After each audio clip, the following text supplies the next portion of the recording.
제1회 도원결의 연도원 호걸 삼결의 참황건 영웅수립공 새 호걸은 복숭아나무 정원에서 잔치를 열어 어형제를 맺고 영웅은 황건을 베고 처음으로 공을 세우다. 천하의 대세는 나뉜지 오래되면 합쳐지고 합쳐진지 오래되면 나뉘는 법. 기원전 BC 230년부터 BC 221년까지 진나라의 진시 황제는 6개국을 차례로 무너뜨리고 중국 천하를 최초로 통일한다.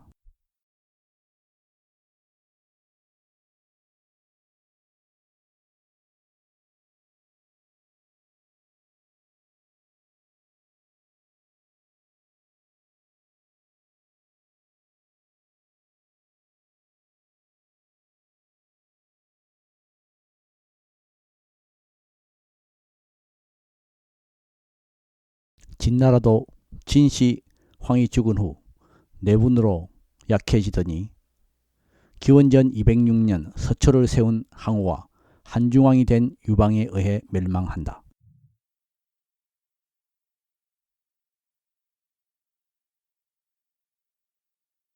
그 후 초안지 배경인 서초와 한중호의 대결 즉 초안전쟁의 결과 기원전 202년 유방이 최종 승리하여 한나라를 건국한다.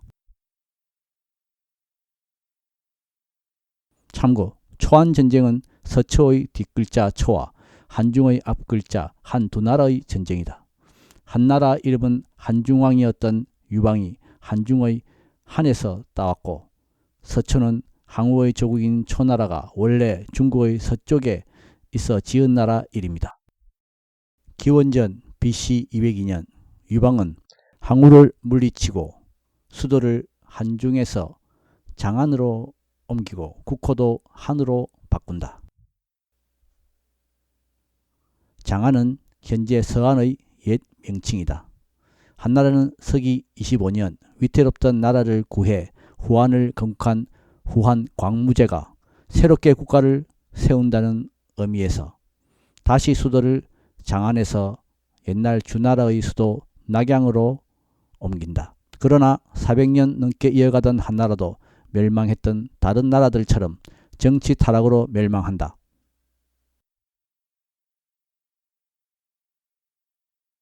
그럼 이제 본격적인 삼국지 이야기 도입부인 한나라가 멸망한 원인과 황건적이 발생한 배경을 구체적으로 살펴보자. 제1회 -2 정치 타락 당고지하와 십상시. 한나라 말기 정치 타락은 환제 때부터 시작되었고 영제 때 극에 달했다. 환제는 선량하고 덕이 있는 인사들을 감금하고 아첨하는 환관만 총회해 1차 당고의화가 발생했다. AD 168년에 환제가 죽자 13세 어린 나이에 왕위에 오른 영제는 또한 황관 집단인 10여 명의 소위 십상시에 의해 조종당하고 결국 또다시 정치 타락인 2차 당고의화가 발생하게 되었다. 즉 정치를 강하게 비판하던 선비 집단 청류당이 당시 실권 세력인 황관 집단 십상시의 배척을 계획했으나 오히려 계획이 새어나가 일부는 살해당하고 나머지 대신들은 평생 관리가 될 수 없게 처벌하는 금고에 처해져 관직 진출이 금지된 재앙화를 입었다. 이를 당고지화라고 한다. 즉 당고의화, 당고지화는 청류당 선비 집단이 황관 배척을 계획했으나 오히려 금고에 처해진 재앙이다. 지는 뭐뭇의 의미이다. 당고지화. 십상시는 후한말 영제 때 정권을 잡고 조정을 농락한 10여 명 중상시 즉 왕의 시종인 황관 내시들을 의미한다. 이러한 정치 타락 당고지화로 민심이 돌아서서 반란을 품은 도적대 황건적의 난이 발생했던 것이다. 제1회 -3 황건적의 난 발생. 황건적의 난은 거록군 현재 허베이성 싱타이시 지리현에 살던 장각이 동생들 장보장량과 함께 일으킨 난이다. 거로군에서 한나라 수도 낙양까지는 자동차로 약 5시간 460km 거리이다.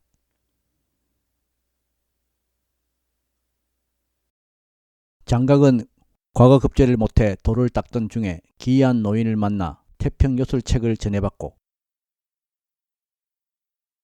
한나라 왕과 환관들의 정치의 환멸을 느낀 백성들을 도우니 호응이 좋아 30~40만 명이 모여들었다.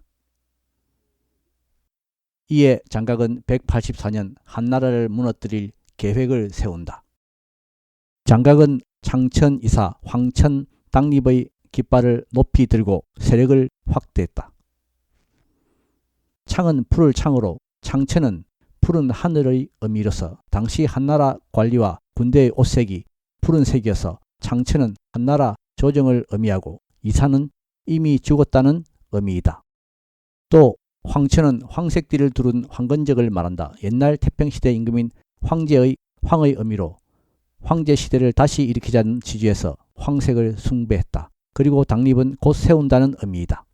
즉 전체를 해석하면 한나라 조정은 이미 정치 타락으로 죽었으니 황건적이 과거 황제 임금이 다스리던 태평시대의 국가를 마땅히 다시 건국하자는 의미이다. 마침내 184년 장각은 한나라 타도의 거사를 일으킨다. 아래 선으로 둘러싸인 곳이 황건적이 발생했던 지역이다. 수도 낙양 근처까지 발생했었다.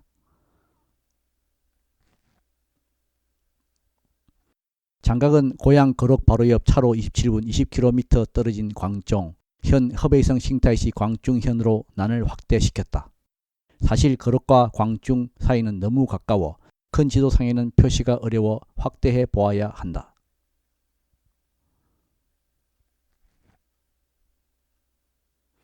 동생 장량과 장보는 낙양에서 차로 1시간 47분 137km 떨어진 영천 허난성 시창시 위저우로 이동해 난을 일으켰다. 정원지와 등문은 경 바로 아래 차로 1시간 12분 73km 떨어진 유비의 고향 탁현 현재 허베이성 바오딩시 저저우시에서 난을 일으켰다. 이를 방어하기 위해 한나라의 대장군 하진은 장군 노식 황보숭 주준에게 황건적 토벌 명령을 내린다. 노식 장군은 장각을 토벌하기 위해 광종 현 허베이성 싱타이시 광중현으로 출동하고 황보숭과 주준 장군은 장량과 장보를 토벌하러 영천 허난성 시창시 위저우로 출동한다. 그리고 탁현 현재 허베이성 바오딩시 저저우시에서 의 반란을 진압하기 위해 드디어 유비, 관우, 장비 3형제가 처음 출동한다. 제1회-4 황건적의 난 소탕 어병모집과 3형제의 등장. 장각의 황건적은 먼저 현재 북경시 주변 유주, 베이징시 땅을 침범한다. 이에 대항하기 위해 유주태수 유원은 참모 추정과 상의한 후 어병을 모집하기 위해 방문을 붙인다. 유원은 당시 AD 184년보다 약 350년 전 옛날 전한 황제 경제의 넷째 아들 유여의 후손이다. 참고로 전한의 6대 황제 경제의 9번째 아들은 유비의 조상이다.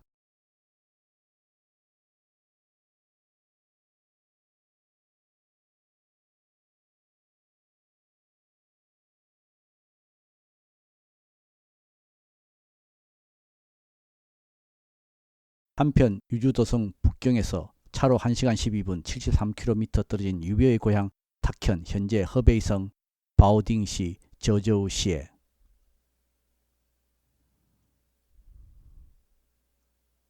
살고 있던 28세 유비는 방문을 보게 된다. 유비는 키가 7.5척 173cm 정도로 기록되어 있다.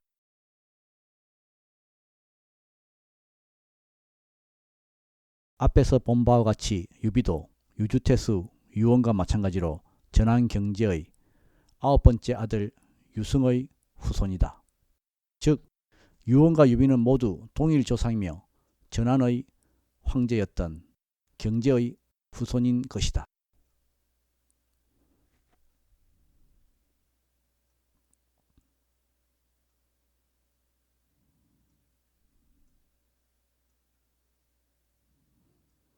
옛날 유승의 아들이 탁현에 부임받아 탁현에 살게 되었는데 조공을 적게 납부했다며 벼슬을 박탈당했었다.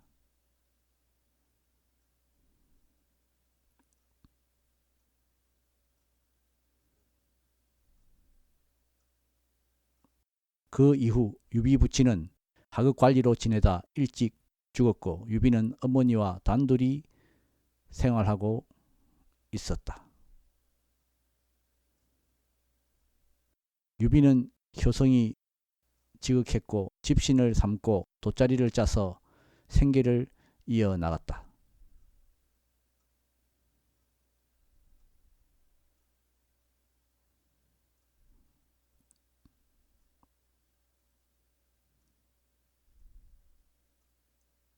유비는 15세 때 유학하여 정형과 노식을 스승으로 모셨고 버스로는 공손찬이 있었다.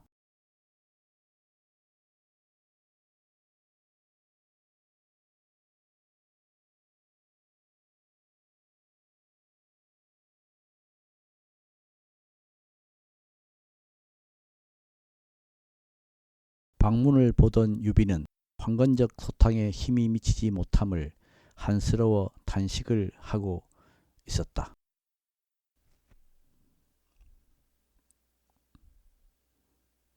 이를 본 팔척 185cm가량의 장비 익덕이 자신의 재산으로 어병을 일으키자고 제안한다.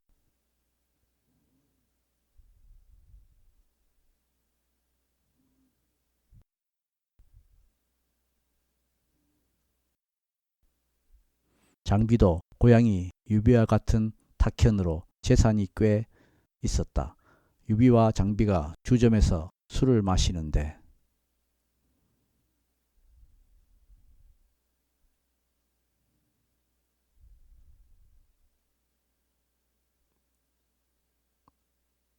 키가 9척 208cm인 거의 관욱 운장이 합류한다.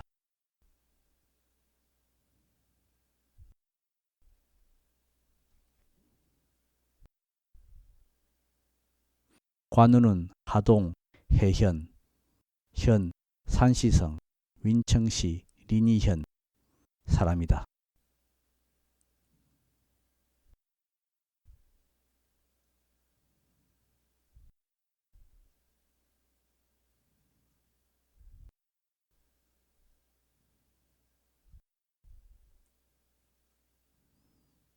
남을 괴롭히는 권세가를 죽이고 5, 6년간 도망 다니다 이번 어병 모집에 응하러 왔다고 했다. 유비가 맏형이 되고 관우가 둘째, 장비가 막내가 되기로 했다. 또 삼형제는 복숭아 나무 동산인 도원에서 제사를 올리며 유비, 관우, 장비는 같은 날 태어나지 않았으나 같은 날 죽기를 맹세합니다. 라고 결의했다.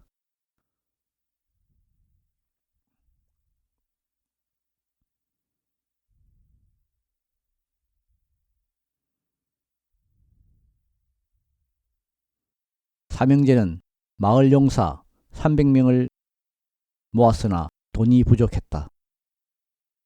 이러한 소식을 들은 대상인 장세평이 유비를 도와주어 삼형제는 말과 무기를 마련한다. 유비는 대장장이를 시켜 땅고금을 만들게 하고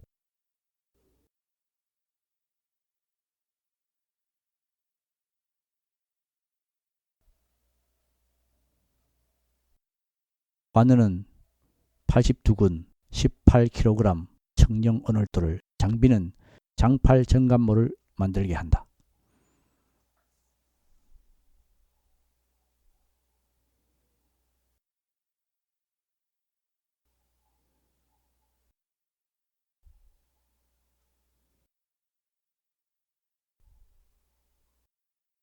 유비 일행은 의병 500명을 끌고 탁현에서 차로 1시간 거리 73km 떨어진 유지의 도성 북경으로 가서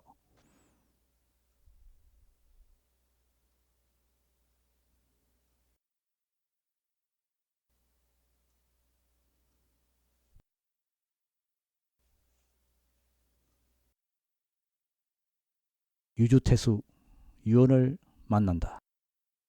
유언은 유비의 조상과 자신의 조상이 전한 때 황제 경제임을 알고는 유비를 자신의 조카로 삼는다.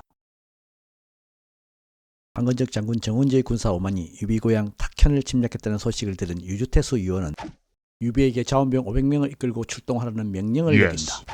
유비는 유주에서 73km 떨어진 고향 탁현으로 다시 되돌아가며 출격한다. 유비 일행의 첫 싸움에 황건적 장수 정원지와 부장 등무가 출격했으나 장비와 관우의 적수가 되지 못해 참수되고 황건적 중 일부는 도망가고 많은 수가 항복을 해왔다. 또 청주태수가 황건적의 성이 포위되었다며 구원 요청을 해오자 유언은 군사 5,000명을 내어주며 유비 삼형제에 구원 명령을 내린다.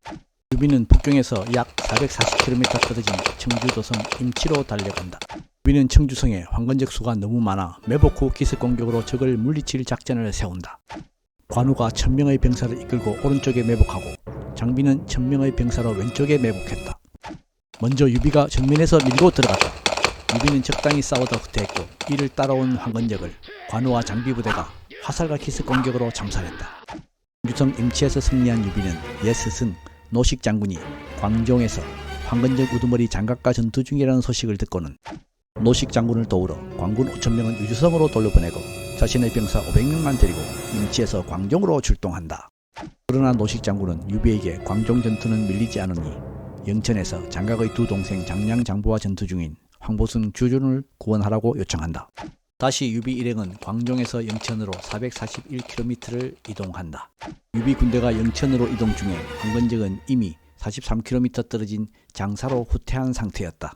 황보승과 주준은 장사 지역은 풀밭 지역이니 불화살 공격을 하자고 제안하여 밤늦게 불화살을 적진에 쏘아대니 장량 장보 황건적들은 혼비백산하여 도망을 쳤다. 그때 수도 낙양에서 출발한 조조 맹덕이 이끄는 광군이 도적들의 길목을 막아쓴다. 조조는 키가 7척 162cm이고 패국 초연이 고향이다.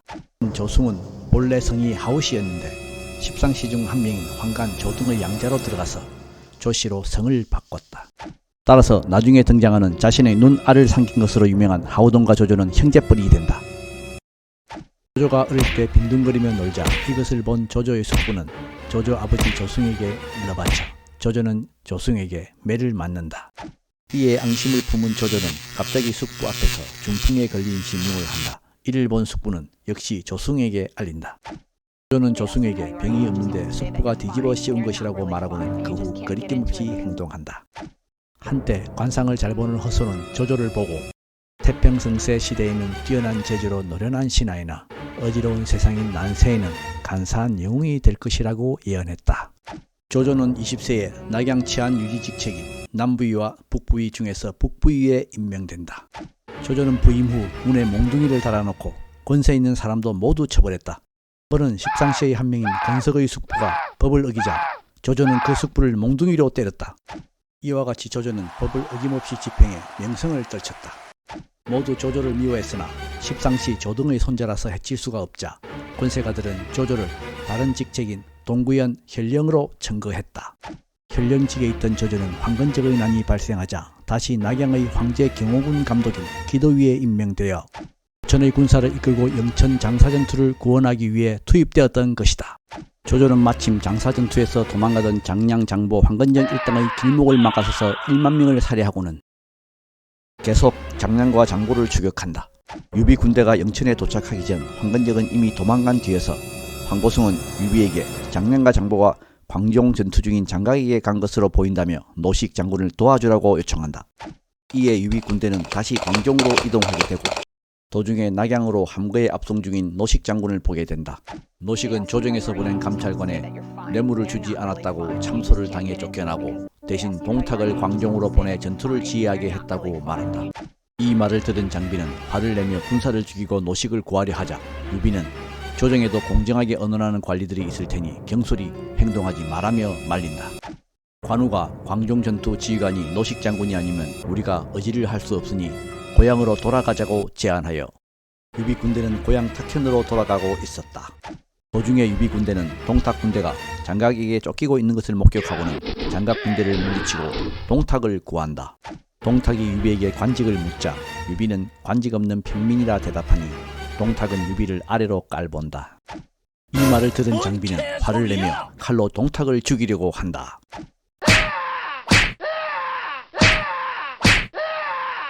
동탁은 수도 낙양에서 960km나 떨어진 농서군 임조현 출신이고 전성이 거만했다. 동탁은 당시에 하동군의 패수를 하다가 광종 전투에 차출되었던 것이다. 참고로 하동군의 명칭은 지도에 파란색으로 표시된 황하의 오른쪽에 위치했다고 붙여진 일입니다.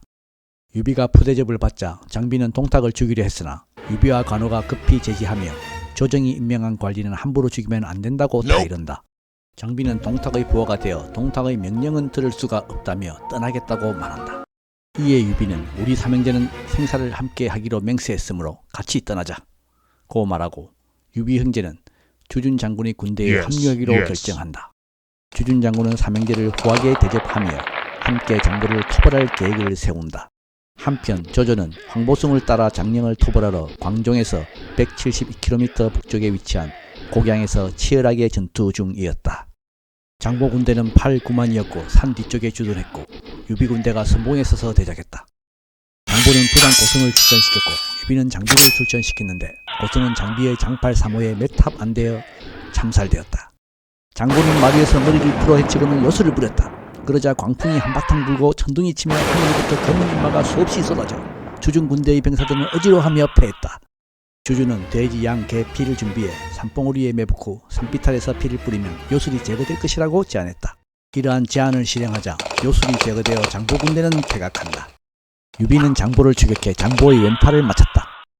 장보는 양성으로 도망갔고 주준 군대는 양성을 포위했다.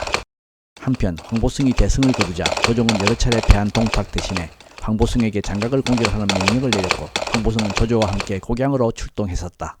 그러나 황보승이 도착했을 때 장각은 이미 죽었고 대신 장량이 통솔하며 저항하고 있었다. 황보승은 장량에게 7번 전투하여 모두 이겼고 결국 곡양에서 장량을 참살했으며 죽은 장각의 관을 열어 장각의 시체의 머리를 잘라 낙양으로 보냈다. 조정은 황보승을 원정 토벌 임무를 맡는 기기 장군에 임명하고 기주 장관인 기주목을 겸하게 했다. 황보승은 표문을 올려 노식은 공은 있고 죄가 없음을 아뢰어 관직에 복귀시켰다. 조조도 공이 있어 제남상에 부임하게 되었다. 이러한 황보승의 대승 소식을 들은 주주는 더욱 재촉하여 양성을 공격했다.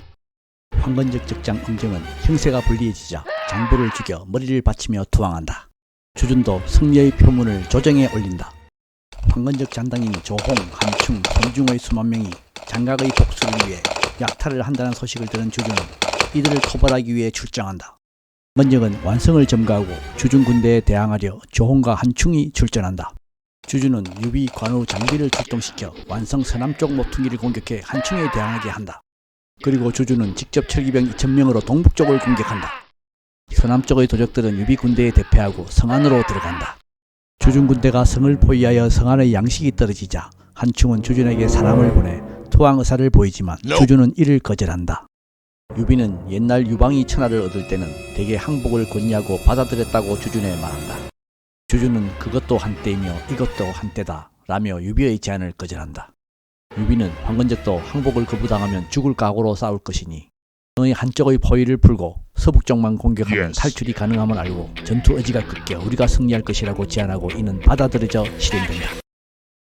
역시 한충은 군사를 데리고 도망치고 주준은 한충을 화살로 쏘아 죽이고 황건적 잔당을 계속 추격한다. 조홍과 손중이 갑자기 나타나 도망가던 잔당을 도와 주준은 일단 후퇴하고 조홍은 완성을 다시 함락한다. 주준이 대열을 정비하고 다시 공격하려는데 손자의 후손인 송견이 달려온다. 송견은 오군 부춘 출신이며 17세 때 부친과 함께 전단강에서 해적 10여 명을 만났다.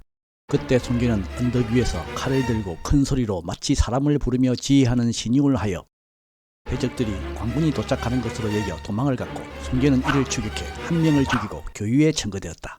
또 회교군 도적 허창이 반란을 일으켜 양명 황제를 자칭하며 수만 명을 모으자 군사마 송기는 1000명을 모집하여 이를 격파해 현령을 보좌하는 현승에 임명되었다. 황건적이 발발하자 송계는 고을 장정들 중 정예병 1500명을 모아 1000km를 달려 도우러 오는 길이었다. 주주는 송계는 남문을, 유비군은 북문을 공격하게 했고 자신은 서문을 공격했고 동문은 남겨둬 도망길은 열어놨다. 송계는 먼저 조홍을 참살하고 유비는 손중을 활로 죽인다. 주중 군대가 벤 수군만 수만이었다. 주주는 남양군 치소인 완성까지 평정해 황보승과 같은 거기 장군에 임명되고 현재 서울시장격인 하남윤에 봉해졌다. 또 주주는 송견과 유비의 공적도 올렸다. 송견은 뇌물을 써서 별도 군령을 통솔하는 직책인 별군 사마로 부임했다. 그러나 유비는 오랫동안 관직을 못 받고 있어서 황제의 시종 장균을 만나 억울함을 말했고 장균은 곧바로 황제에게 말한다. 황건적 반란 원인은 모두 십상시의 매간매직에 있으니 십상시의 목을 치고 공 있는 자에게는 큰 상을 내리면 천하가 태평해질 것입니다. 라고 간언했다. 그러나 황제는 십상시의 말을 들어 장균을 쫓아내버린다. 그 후 십상시는 유비가 황건적을 격파한 공은 있어 일단 낮은 배설을 주기로 하여 유비는 황보숭이 기주목으로 있는 기주성 아래 중상국 안희현 위에 임명된다. 참고로 현위는 현령 아래 도적 잡는 임무로 각 현에는 한두 명이 있다. 유비가 부임한 지 얼마 안 되어 조정에서는 공적을 다시 조사하러 감찰관인 도구를 보낸다. 도구가 유비에게 출신을 묻자 유비는 황제 경제의 후손이며 황건적 토벌 공이 있다고 말한다. 그러나 도구는 황실 정친을 사칭한다며 화를 낸다. 현의 하급관리인 젤디가 유비에게 도구가 뇌물을 요구하는 것이라고 알려준다. 또 도구는 다른 현리에게 유비가 백성을 해쳤다는 말을 하라고 강요하고 있었다. 이것을 본 장비는 화수를 여러 잔 마시고는 도구를 호통친다. 장비는 도구를 말뚝에 매달아 거들가지로 양다리를 갈긴다. 도구는 조정으로 돌아가 보고를 하고 조정은 유비 일당 체포명령을 내린다. 관우가 탱자나무와 가시나무 덤불에는 봉황이 살지 않습니다. 귀양하여 원대한 계획을 세우는 것이 나을 것 같습니다. 라고 제안하여 삼형제는 지인의 몸을 어탁한다. 한편 권력을 장악한 십상시 조충과 장량은 황건적을 격파한 장수들에게 황금과 비단을 요구하며 이를 따르지 않을 경우엔 황제에 아래여 파직을 시킨다. 황보승과 주준도 이들의 요구에 따르지 않아 파직이 된다. 황제는 십상시의 조충을 거기장군에 임명하고 장량 등 13명은 열후에 봉한다. 국정이 악화되자 백성들의 원망이 커져 장사에서는 도적 구성이 반란을 일으켰고 유주성에서 83km 북쪽 의양에서는 장거와 장순이 난을 일으켜 장거는 스스로 천자를 칭했고 장수는 대장군을 칭했다. 위급함을 알리는 표장이 전국에서 쇄도해 있으나 십상시들은 이를 모두 숨겼다. 어느 날 간이대부 유도가 황제 앞에서 통곡을 하며 위급함이 조석에 있는데 폐하께서는 황관들과 술을 마십니까? 십상시들은 매간매직하며 백성을 해치고 군주를 속여 바른 인사들은 모두 떠났습니다. 라고 간언한다. 이를 들은 십상시들은 모두 황제 앞에 엎드려 우리를 용납하지 않으니 귀양하여 가사는 모두 군비에 보태겠습니다. 며 통곡했다. 그러자 황제는 진노하며 유도를 참수하라는 명령을 내린다. 이를 들은 사도 진탐은 유도를 무슨 죄로 죽이십니까? 황제께서 자성하지 않으시면 사직이 금방 무너집니다. 라며 섬돌에 머리를 부딪히며 간언을 한다. 황제는 진탐도 함께 하옥명령을 내린다. 십상시는 유도와 진탐을 옥중에서 살해하고 황제의 조서를 거짓으로 꾸며 송견을 장사태수로 임명하고 도적 구성을 토벌하라는 명령을 내린다. 50일이 못되어 토벌했다는 소식이 들려오자 송견을 오정후에 임명한다. 그리고 유우를 유주목에 임명한 후 의양의 장거장순을 토벌하는 명령을 내린다. 유비를 추천받은 유우는 유비를 군사보좌관인 도유에 임명 후 적을 공격해 큰 승리를 거둔다. 장순의 흉악과 포악을 견디지 못한 병사들은 장순을 죽이고 투항하고 장거는 자결하여 의양은 평정된다. 유우는 표문을 올려 유비의 공이 크다며 조정에 알려 도구를 매질한 죄를 사면시키고 청주 북계국의 하밀현의 현승에 임명시키고 이어 청주 평원군 고단위로 승진시킨다. 또 공성찬도 지난날 유비 공적을 표문으로 올려 유비를 별부사마로 청구하여 평원현령을 대리하게 했다. 이로써 유비는 돈과 양식과 군마를 많이 보유하게 되었다. 한편 유우는 현재 국방부 장관인 태위에 보해졌다. 189년 병이 위중해진 영제는 후사를 상의하고자 대장군 하진을 부른다. 하진은 백정 출신이었으나 누이 동생이 궁에 들어와 황자 유변을 낳아 황후로 책봉된 후 졸지의 권력을 잡았었다. 그러나 황제가 왕미인을 청해해 황자 유협을 낳자 하진의 누이인 하황우가 시기하여 왕미인을 맹독 짐주로 독살했다. 그리하여 유협은 영제의 생모이며 해독정후의 아내인 동태후가 키웠다. 애초 환제에게 아들이 없어 해독정후의 아들을 추대했는데 그가 바로 영제였다. 영제는 유협을 편애했었다. 황제의 시종인 중상시 건석은 유협을 태자로 옹립하려면 하진을 죽여야 한다고 영제에 아련다.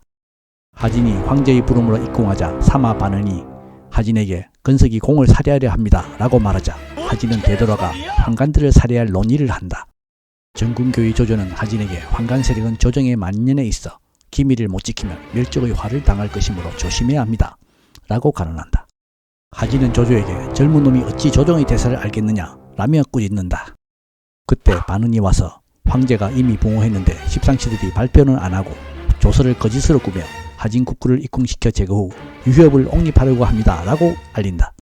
이를 들은 장관급 사고공 원봉의 아들 원혜의 조카인 사례교의 원소가 자청하며 정예병 5,000명을 주면 환관을 모두 죽이겠습니다 라고 하여 하진은 황제 호위병 어린굿 5,000명을 내어준다.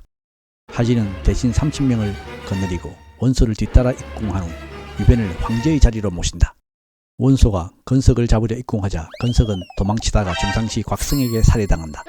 건석이 거느렸던 금군도 모두 투항한다.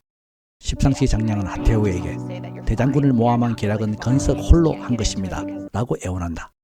하태후는 오빠 하진에게 우리 남매도 환관 덕택에 부귀해졌는데 나머지는 죽일 필요는 없습니다 고 말한다. 그러나 원소는 모두 죽여 화근을 없애지 않으면 나중에 신세를 망치게 된다며 반대한다. 하태후는 하진을 최고직위인 녹상서사로 임명한다. 장량은 동태후에게 마마가 수렴청정하시어 황자 유협을 왕으로 봉하시고 조카분 동중에게 군권을 주십시오 라고 말한다. 다음날 동태후는 황명을 내려 황자 유협을 진리왕에 봉하고 동중을 표기장군에 임명했으며 장량이 조정에 관여하게 만들었다. 하태후가 연회를 열어 동태후에게 우리 여인네가 정사에 참여하는 것은 부적절한 것 같습니다 라고 말하니 동태후는 너희 집구석이 비천한데 무슨 식견이 있겠느냐고 맞받아친다. 그날 밤 하태후는 하진에게 이를 알렸고 다음날 하진은 동태후를 궁 밖으로 내쫓고 동궁은 포위해서 자기를 지킨다. 장량과 당규는 하진의 동생 함유와 그 어미에게 뇌물을 바쳐 하태후가 자신들을 비호하게 한다. 189년 6월 하진은 은밀히 동태후를 독살한다.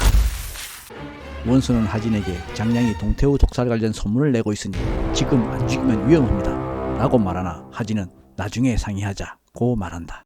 하진의 측근이 이 계획을 장량에게 보고하니 장량은 함유에 다시 뇌물을 바친다. 함유는 하태후에게 들은 내용을 알린다. 하태후는 하진에게 황관이 황궁을 통솔하는 것은 관례인데 이들을 살해하는 것은 부당하다고 말하니 결단이 있는 하진은 이를 수긍한다. 원소는 하진에게 사방의 영웅에게 군대를 통솔해 낙양으로 모이게 하여 황관들을 살해합시다. 그때는 일이 급하게 되어 하태후도 따를 겁니다 라고 조언한다. 이에 하진은 장군들을 도성으로 불러들이기 위해 각 지역에 경문을 보낸다. 이를 들은 주부 진림은 황관을 죽이는 것은 머리카락 태우는 것 같이 쉬운 일입니다. 그런데 각 지역 영웅들을 불러들이는 것은 남에게 칼자루를 쥐어주는 것으로 혼란만 예상됩니다 라고 조언하나 하진은 겁장이 소견일세 라고 웃는다. 곁에 있던 조조는 이 일은 손바닥 뒤집는 것처럼 쉽습니다 고 말하며 깔깔 웃는다.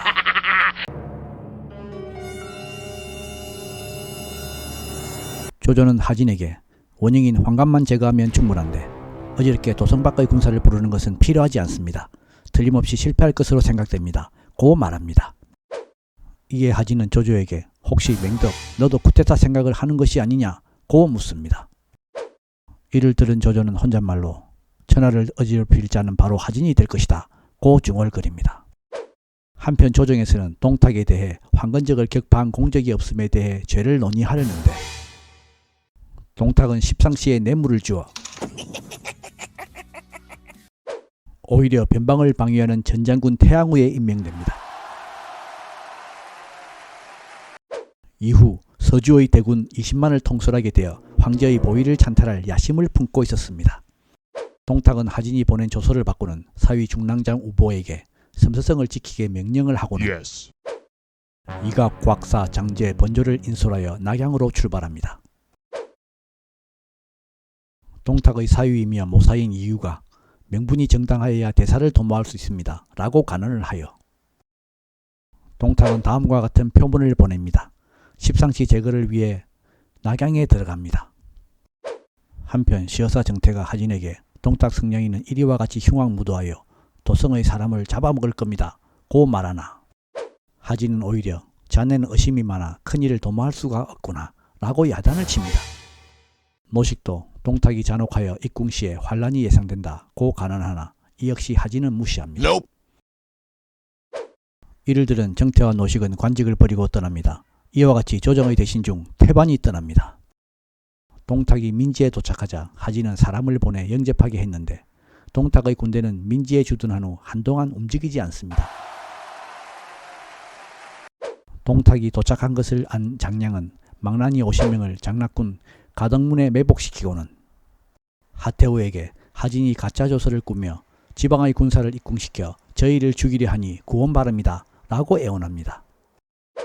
이에 하태우는 대장군을 찾아가서 사죄하세요 라고 하니 장량은 만약 찾아가면 죽을 것이니 하태우께서 대장군을 입궁시켜 못하게 하여 주십시오 라며 다시 간청합니다. 하태우는 조서를 내려 하진에게 입궁 명령을 내립니다. 주부 진림이 하진에게 간언합니다. 입궁하시면 참화가 예상됩니다. 원수와 조조도 하진에게 십상시를 불러낸 후 입궁하십시오 라고 조언을 하지만 하진은 모두 어린애의 소견이구나 며 무시합니다.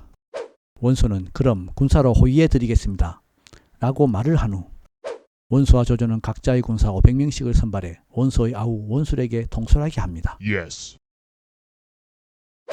원수는 군사를 통솔해 청세문 밖에 주둔합니다. 원수와 조조는 하진을 호송하여 장락궁 앞에 도착합니다. 황관이 태우께서는 대장군만 불렀습니다 라며 원수와 조조를 궁문 밖에서 저지합니다.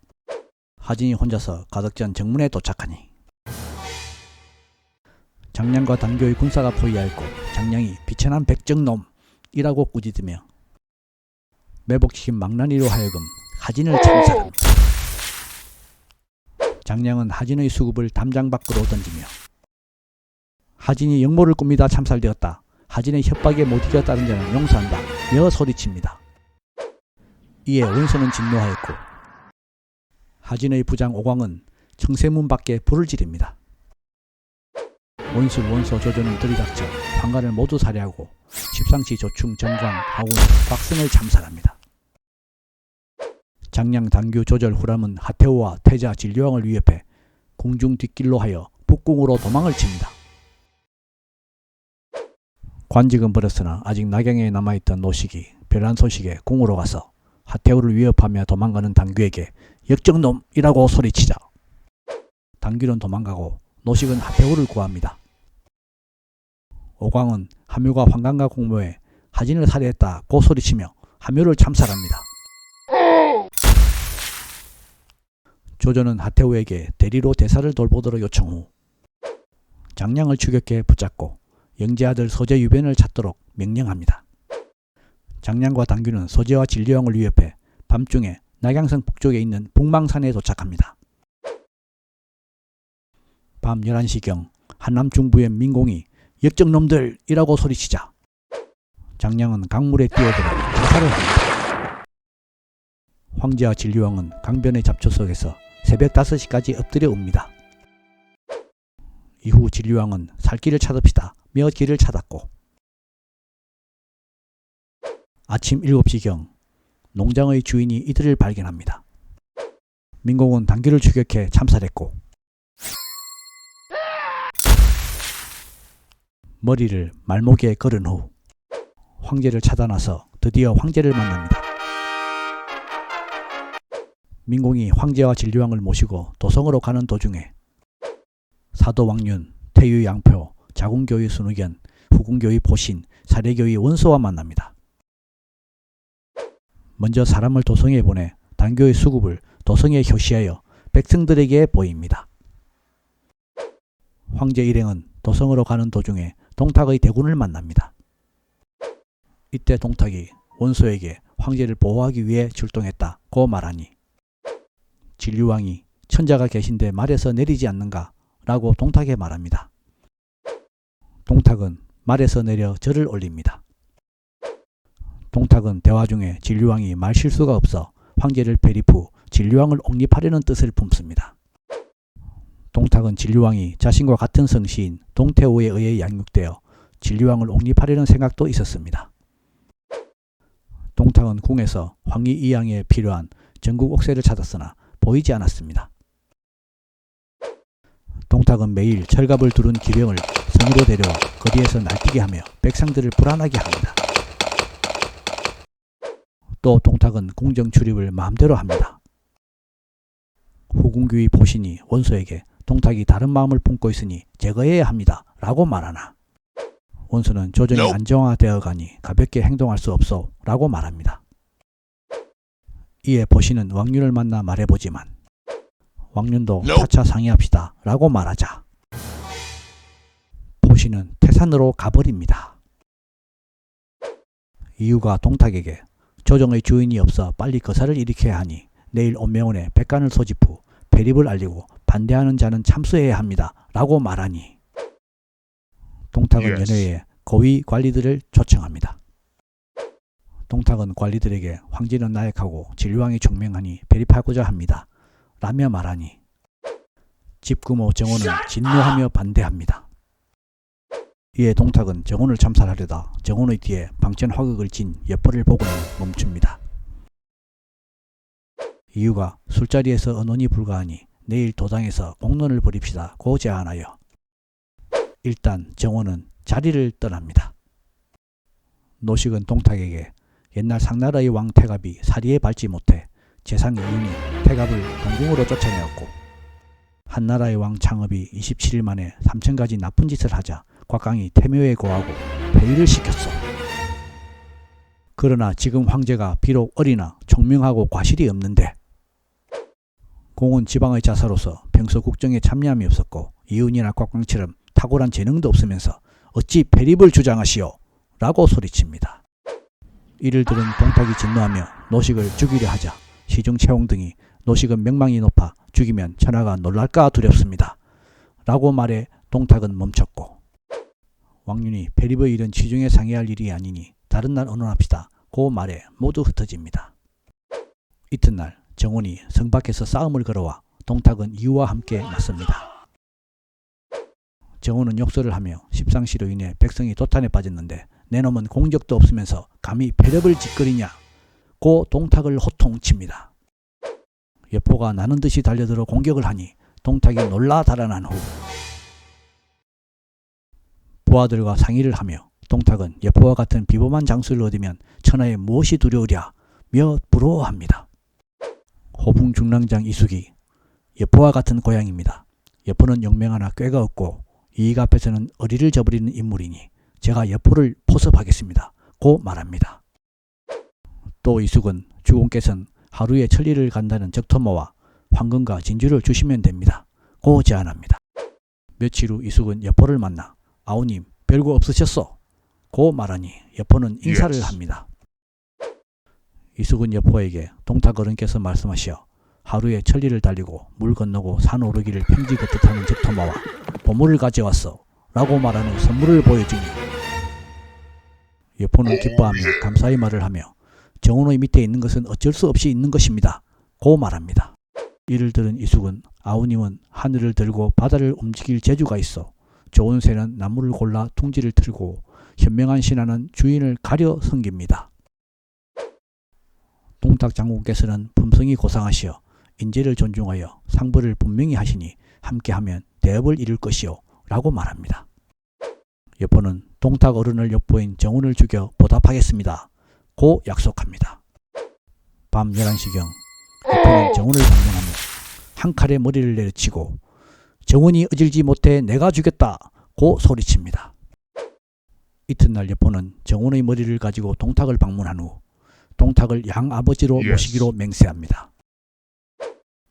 여포를 얻은 후 동탁은 권세가 더욱 커지자 스스로 전장군을 겸해 통솔하며 동생 동민을 자장군 호우에 여포를 중랑장 도정우에 봉합니다. 동탁은 연회를 열어 관리들을 소집하고 여포에게 군사 1,000명으로 호위하게 한 후 임금이 어리고 나약하니 이윤과 곽강의 고사처럼 황제를 패하고 홍농안으로 삼고 진류왕을 황제로 옹립한다. 반대자는 목을 치겠다. 고 소리칩니다. 이를 들은 중궁교의 원소는 임금은 잘못이 없다. 이것은 반역이다. 고 소리칩니다. 동탁은 매우 화를 내며 천하의 일은 모두 나에게 있다. 너는 나의 검이 무디어 보이느냐? 라고 호통치자 원소도 너의 검이 날카로우면 나의 검도 날카롭다. 고 맞받아 소리칩니다.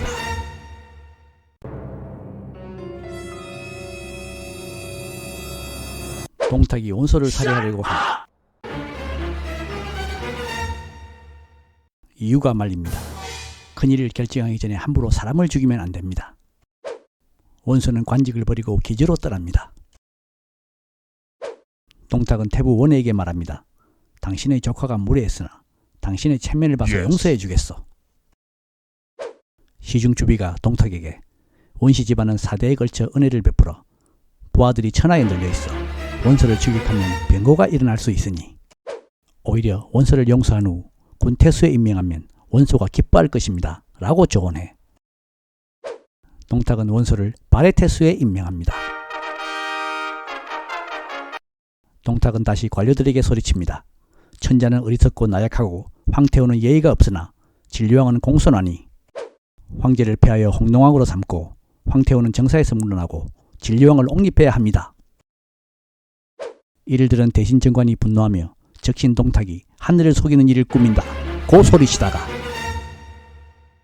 목이 잘리고 진류왕이 구세에 헌재로 즉위합니다. 그리고 동탁은 최고직위인 상국이 됩니다. 이유는 채용을 추천하고 동탁은 채용을 시중에 임명합니다. 동탁은 이유를 시켜 하태호와 홍농왕을 살해합니다.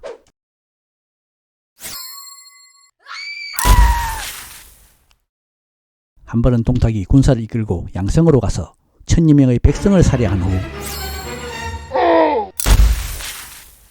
낙양으로 귀환하며 도적대를 소탕했다며 자랑합니다.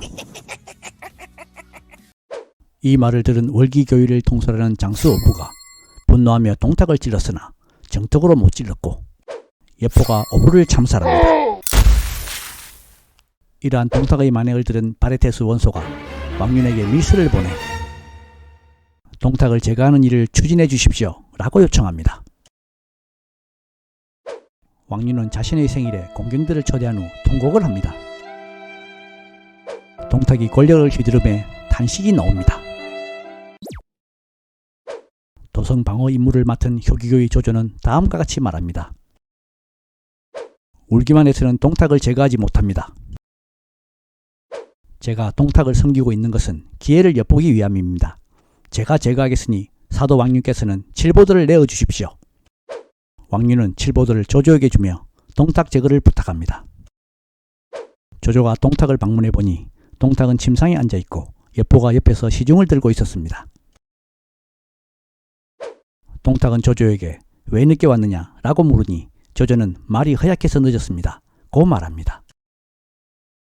이를 들은 동탁은 여포에게 좋은 말을 조조에게 하사하라고 명령하여 여포는 말을 구하러 밖으로 나갑니다. 동탁은 침상에 누워 얼굴을 안쪽으로 향하고 있었고 조조가 칼을 막 빼어들었는데 마침 이때 동탁이 거울을 보고는 조조에게 묻습니다. 지금 뭘 하는 건가? 이에 조조는 마침 좋은 칼을 바치려 하던 중이었습니다. 라며 칠보들을 바칩니다. 여포가 말을 끌고 들어와 조조에게 주니 조조는 말을 타고 달려나갑니다. 동탁으로부터 말을 들은 여포는 동탁에게 말합니다. 조조가 암살하려던 것 같습니다. 동탁은 조조를 체포하기 위해 몽타주를 전국에 배포하며 그 핵을 탄금으로 겁니다. 조조는 고향 초연으로 달리는 도중에 중무현을 격리하다가 관문에서 붙잡히고 맙니다. 조조가 제비나 참새가 큰 기러기와 고녀의 뜻을 알겠는가? 나를 당장 압송해 상이나 바꿔라. 제후들을 모아 동탁을 죽이는 것이 나의 염원이다. 라며 오히려 큰소리치니 현령 진국은 감격해 조조를 풀어주고 뜻을 펼치기 위해 같이 도망을 갑니다. 조조와 진국은 도망친 지 사흘째에 성고에 도착합니다. 조조는 부친 조승호의 의행제인 예백사의 집을 방문합니다. 여백사는 조조에게 조승은 조조의 체포 소식에 진리로 도피했다고 말합니다. 여백사는 마을로 가서 술을 사오기 위해 나갑니다. 조조는 집 뒤쪽에서 칼 가는 소리와 사람들 얘기 소리를 듣습니다. 묶어놓고 죽이는 게 어때? 이를 들은 조조는 뒤쪽으로 가서 집 식구 모두 8명을 참살합니다. 잠시 후 조조와 진궁은 부엌에 묶어놓은 돼지를 보고는 놀랍니다. 진궁은 조조가 의심이 많아 착한 사람들을 죽였구나 며 탄식합니다. 둘은 집을 나서다 여백사를 만나고 조조는 여백사도 죽입니다. 이에 진궁이 죽인 이유를 물으니 조조는 다음과 같이 말합니다. 여백사가 식구들의 죽음을 보면 나를 죽이려 할 것이라 예방하기 위해 죽였어. 차라리 내가 천하를 저버릴지언정 천하가 나를 버리게 할 수는 없어. 길을 가다가 조조와 진궁은 여관에서 잠을 청했는데 진궁은 조조의 흉악함을 느껴 잠자는 조조를 살해하려 합니다.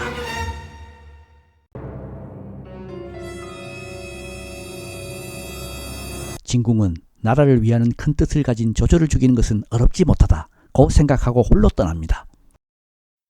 조조는 진료에 도착해 조승에게 어병 모집을 주장합니다. 조승은 부자 위용을 조조에게 소개해 주어 위용은 재산으로 돕겠다는 약속을 합니다. 조조는 거짓 조서를 각지에 보내 어병을 모집합니다. 동탁이 황제를 죽이고 제약이 쌓였으니 동탁을 토벌하자는 경문을 보냈고 중의가 적힌 커다란 백기를 문 앞에 세웁니다. 며칠 내에 이에 호응하는 군사들이 소나기처럼 몰려듭니다. 양평 위국 출신 악진과 산양 거야 출신 이전이 찾아오자 조조는 이들을 군 관리에 임명합니다.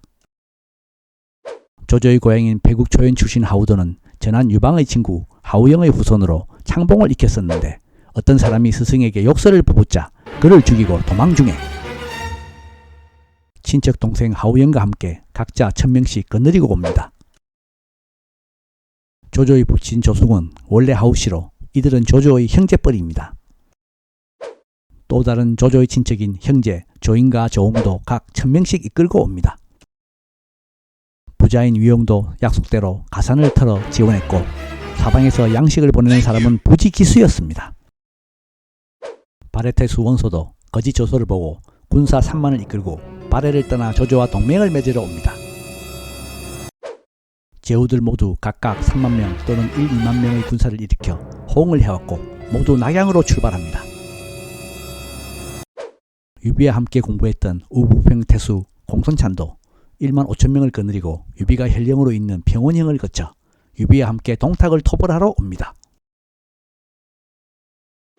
제후들이 잇따라 도착하여 각자 군영을 세우자 그 길이가 200여리 50km나 되었습니다. 조조는 맹주로 원소를 추천합니다. 맹주가 된 원소는 자신의 아우 원술에게 군량과 마초를 관리하게 했고 송견을 선봉으로 삼아 선고 근처인 사수관으로 가서 싸움을 걸게 명령합니다. 송견은 즉시 사수관으로 쳐들어갔고 동탁 쪽에서는 화웅이 대적하러 나옵니다. 제후중 제북상 포신이 공로를 먼저 차지하고자 동생 포충을 시켜 먼저 사수관으로 가서 화웅과 싸우게 했으나 포충은 적수가 되질 못하여 참살됩니다. 송견은 내장수, 정보, 황계, 한당, 조무를 데리고 사수관에 도착합니다. 화웅의 부장 호진이 나오자 송견의 부장 정보가 나와 호진을 찔러 죽입니다. 송견이 사수관 앞까지 밀고 들어갔으나 관 위에서 화살과 돌이 비오듯 쏟아져 송견은 양동으로 후퇴해 주둔하며 원술에게 군량을 보내달라고 재촉합니다. 그때 부하 한 명이 원술에게 송견은 양쯔강 이남의 맹호로서 송견이 동탁을 죽이는 것은 일위를 없앴더니 호랑이를 얻는 격이니 군량을 보내지 마시라 고 조언을 하니 원술은 군량을 보내지 않습니다. 송견의 군사는 양식이 떨어지자 혼란스러워합니다. 화웅의 정탐꾼이 이를 보고했고 이숙이 화웅에게 야간 기습 공격을 제안해 화웅은 한밤중에 송견 군영을 급습했고 송견은 황급히 도망을 갑니다. 조문은 송견에게 붉은 두건이 눈에 띄인다며 자신의 두고와 바꿔 쓰고 길을 나누어 달아납니다. 추격하던 화웅은 붉은 두건을 발견하고는 조문을 베어 죽입니다. 송견은 원소에게 보고했고 원소는 제후들과 대책을 상의합니다. 대책회의에서 공손찬은 유비를 원소에게 소개합니다. 정탐꾼이 화웅이 싸움을 걸어온다는 보고를 하여 원소는 원설의 장수 유석과 한복의 장수 반봉을 출전시켰으나 두 명 모두 금방 목숨을 잃습니다. 이에 원술은 자신의 장수인 알량 문추가 아직 도착하지 않은 것을 애석해 합니다. 이때 관우가 나서며 화웅을 베어 바치겠다고 말합니다. 원술은 관우가 마공수를 맡고 있다는 대답에 한낱 궁수 따위가 감히 나서느냐, 저놈을 끌어내라 고 호통을 칩니다. 조조는 이때 큰 소리를 치니 용맹이 있는 듯하니 일단 출전을 시켰다 패배하면 그때 문책해도 늦지 않을 것이요 라며 말립니다. 조조는 관우에게 따뜻한 술 한 잔을 따라주며 마시고 나가라고 했으나 관우는 술은 잠시 거두시지요 곧 돌아오겠습니다 라며 말에 오릅니다.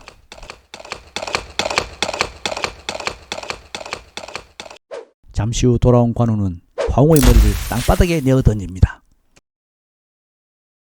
술은 아직 따뜻했습니다. 조조는 크게 기뻐합니다.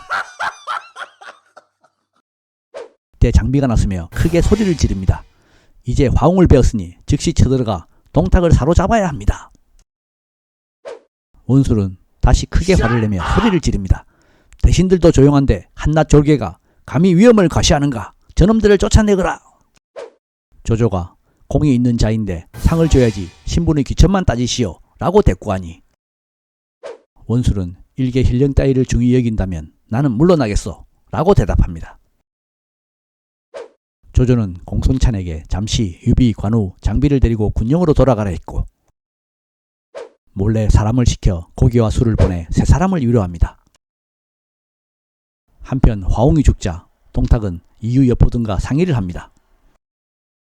이유는 원소의 숙부 원혜가 지금 태부로 있어 내통할 수 있다는 의견을 냅니다.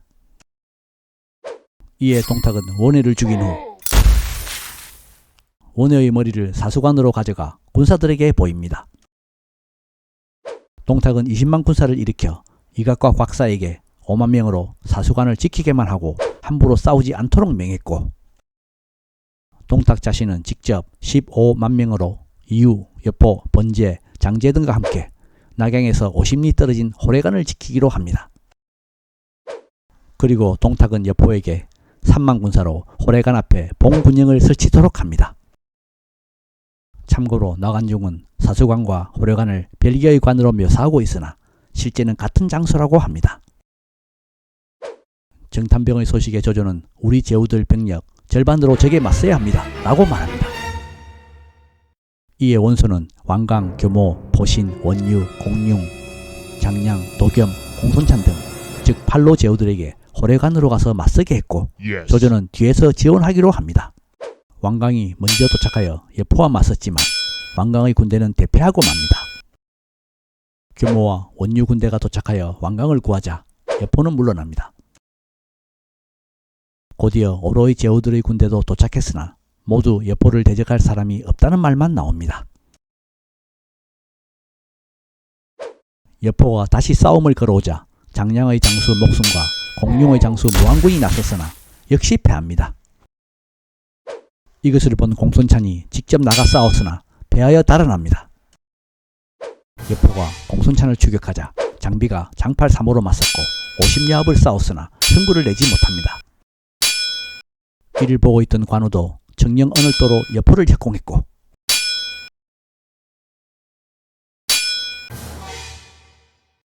유비도 쌍고검을 휘두르며 싸움을 돕습니다.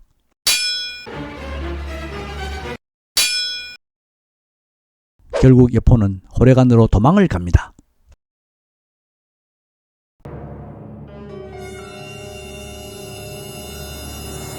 팔로의 제후들은 유비 관우 장비의 공로를 축하하며 원소의 군령으로 승전보를 알립니다. 원소는 송견에게 출병을 명령하고 송견은 원소에게 가서 군량과 마처를 보내지 않아 패했는데 편안하시오 라며 따집니다. 이에 원술은 송견에게 사과를 합니다. 동탁의 부하 이각이 송견을 찾아와 동탁이 사돈을 맺고 싶어한다고 말하자 송견은 빨리 돌아가지 않으면 죽이겠다고 호통을 치고 이각은 달아납니다. 이유는 동탁에게 여포가 패하는 바람에 군사들의 사기가 떨어졌으니 황제를 모시고 기운이 떨어진 200년 된 수도 낙양을 떠나 수도를 장안으로 옮겨야 합니다. 라고 조언을 합니다. 사도 양표, 황환, 순상이 수도를 옮김에 반대를 하자 동탁은 이들을 파직시켜버리고 주비와 오경은 반대를 하다가 목이 잘립니다. 동탁은 이유의 간언을 받아들여 낙양 부호들 수천 명을 잡아들여 모두 참수하고 재물을 빼앗습니다. 이각과 곽사는 낙양의 백성 수백만 명을 장안을 향해 몰고 갑니다. 동탁은 출발 전 모든 궁궐을 불태웠고 여포를 보내 임금의 무덤들을 파내어 금문보화를 가져오게 합니다.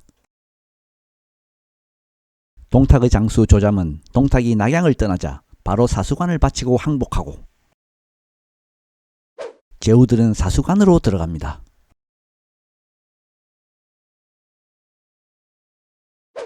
송견이 낙양으로 들어갔을 때는 동탁은 이미 떠났고 송견은 불을 끕니다.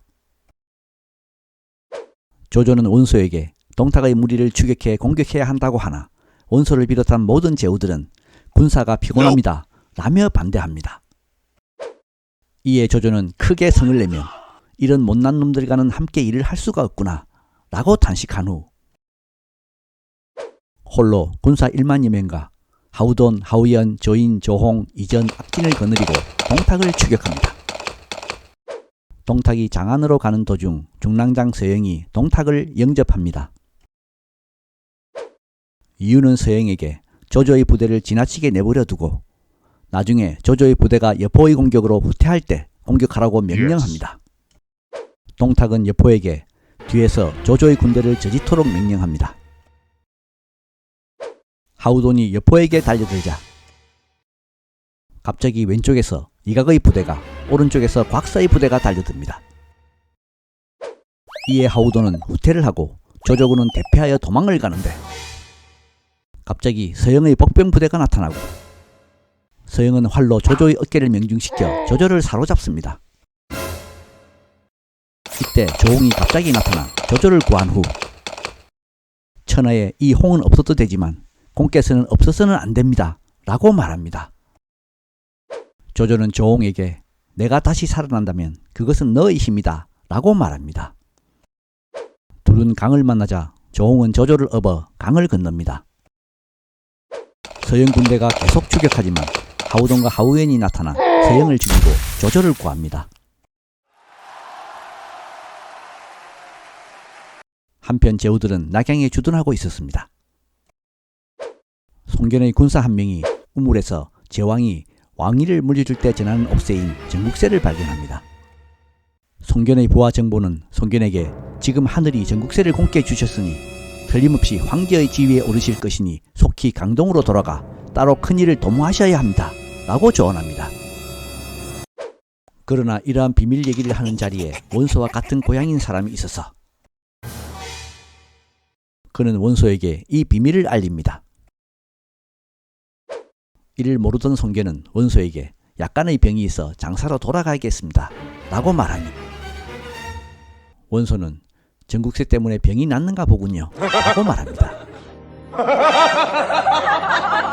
이를 들은 송견은 옥새는 나에게 없소이다. 라고 대답하고는 낙양을 떠나 장사로 향합니다.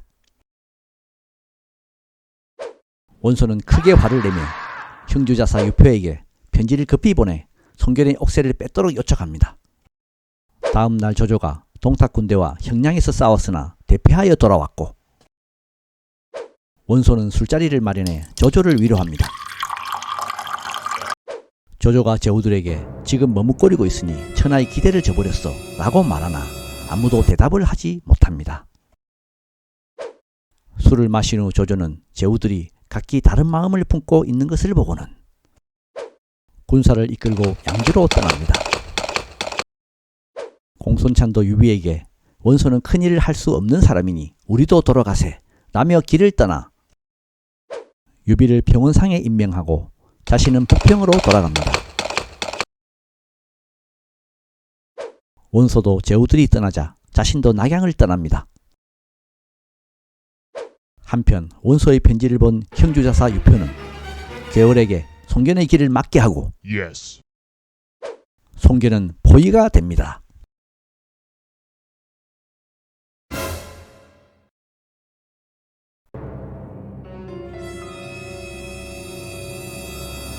유표에게 포위된 송견은 정보 황계 한당의 활약으로 벗어납니다. 군사의 태반을 잃은 송견은 강동으로 돌아갑니다. 이때부터 송견은 유표와 원한을 가지게 됩니다. 원소는 낙양을 떠난 뒤 아직 한해에 있었고 군량과 마초가 부족했는데 모사 봉기가 물자가 풍부한 기주를 빼앗자고 제안을 합니다. 그 방법은 북평의 공손찬에게 기주를 협공하고자 편지를 보내놓으면 지략이 부족한 기주목 한복은 원소에게 도움을 요청할 것이고 그때 중간에서 가로채자고 합니다. 이에 원소는 공손찬에게 협공하자는 편지를 쓰고 한복에게는 공손찬이 공격할 것이라는 편지를 씁니다. 역시 봉교의 말대로 한복은 모사 순심, 심평과 의논한 뒤 원소에게 도움을 요청하기로 결정합니다. 그러나 부하 경무가 원소에게 도움을 요청하는 것은 호랑이를 끌어들이는 것과 같습니다. 라고 조언하나 한복은 무시합니다. 기주에 들어온 원소는 한복의 권한을 모두 빼앗습니다. 한복은 후회하며 진류태수 장막에게 의탁하러 갑니다. 원소가 기주를 이미 차지한 것을 안 공손찬은 아우 공손호를 보내 땅을 나누자고 합니다. 원소는 공손홀에게 공손찬을 직접 오라고 말합니다. 돌아가던 공손홀은 매복 군사들에게 죽임을 당합니다. 공손찬은 동생의 죽음을 복수하기 위해 기주로 달려갑니다. 드디어 공손찬과 원소의 군대는 반하의 다리 개교에 모입니다. 공손찬은 원소에게 내가 지난날 맹주로 청거했는데 이제 보니 배은망덕한 놈이구나 고 소리칩니다. 원소의 부장 문추와 공손찬이 개교다리 위에서 싸웠으나 공손찬은 역부족으로 도망갑니다. 추격하던 문추가 공손찬을 창으로 찔렀는데 그때 소년 조운이 갑자기 나타나 공손찬을 구합니다. 문추와 조운은 싸우다 승부가 나지 않자 둘 다 물러납니다. 조운은 공손찬에게 저는 원소 부하였으나 원소가 백성을 구할 인물이 아니라고 생각되어 장군의 밑으로 오게 되었습니다. 라고 말합니다. 공손찬은 조운의 속내를 알 수 없어 후군을 맡기고 대장 음강을 선봉으로 삼습니다. 원소는 알량과 문추를 선봉으로 삼고 구기에게 중군을 맡깁니다. 음강이 급히 구기에게 달려들다가 엎드려 있던 구기의 공격수들의 화살 공격을 받았고 이때 구기의 칼 아래 쓰러집니다. 구기는 계속 공격했고 공손찬은 후군으로 달아납니다. 그러나 구기는 매탑을 못 싸우고 조운의 창에 찔려 쓰러집니다. 조운은 나는 듯이 원소의 군대를 물리칩니다. 당황한 전풍은 원소에게 잠시 담장 안으로 피하십시오 라고 소리칩니다. 그러나 원소는 대장부가 어찌 죽기를 두려워하겠느냐 며 싸웁니다. 알량이 대군사를 이끌고 도착하자 조운은 후퇴합니다. 원소의 부대가 다시 공격하며 달려드는데 이때 유비, 관우, 장비가 도착합니다. 유비 형제들이 나는 듯이 원소에게 달려드니 원소는 혼비백산하여 도망을 갑니다. 이유가 동탁에게 원소와 공손찬을 화해시키면 은덕에 감사하고 복종할 것이라는 조언을 하자 동탁은 신하들을 보내 두 사람을 화해를 시킵니다. 철수할 때 조우는 유비에게 공손찬이 영웅인 줄 알았는데 원소와 다름없군요 라고 말하자 유비는 잠시 몸을 굽혀 공손찬을 섬기시면 우리 다시 만날 날이 있을 겁니다 라고 말합니다. 원소와 공손찬, 유비군대는 모두 철수를 합니다. 한편 남양에 있던 원술은 형 원소가 기주를 얻자 말 1000피를 요구하나 원소가 거부하자 이때부터 형제는 반복합니다. 또 원술은 형주자사 유표에게 곡식 20만 곡을 요청했으나 역시 거절당합니다. 화가 난 원술은 송견에게 유표를 정벌하라는 편지를 보냅니다. 유표가 길을 막은 것은 원소의 계략이었어. 원소가 유표와 함께 강동을 기습하려고 하니 공이 유표를 정벌하고 내가 원소를 정벌해 원한을 갚읍시다. 편지를 받은 송기는 유표에게 당한 기억이 있어 황제에게 전쟁 준비를 시킵니다. 이러한 소식을 들은 유표도 황조에게 전쟁 준비를 시킵니다.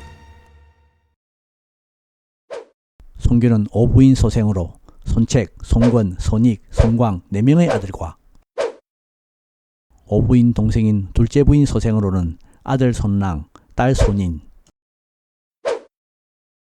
유씨 부인 소생으로 양자 손소가 있었습니다.